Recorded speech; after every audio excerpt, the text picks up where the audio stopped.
Another legit agency, ito yung Peridot International Resources. So meron nag-request sa atin na pasyalan daw naman natin ang agency bound to Europe. O isa sa mga legit na agency, itong Peridot. Nasa tapat siya ng, ang landmark niya is nasa tapat siya ng St. Clarice Medical Center.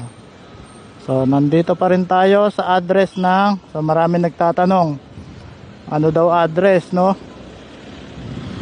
Lagi ko naman nilalagay sa video, kaso hindi nyo pinapanood.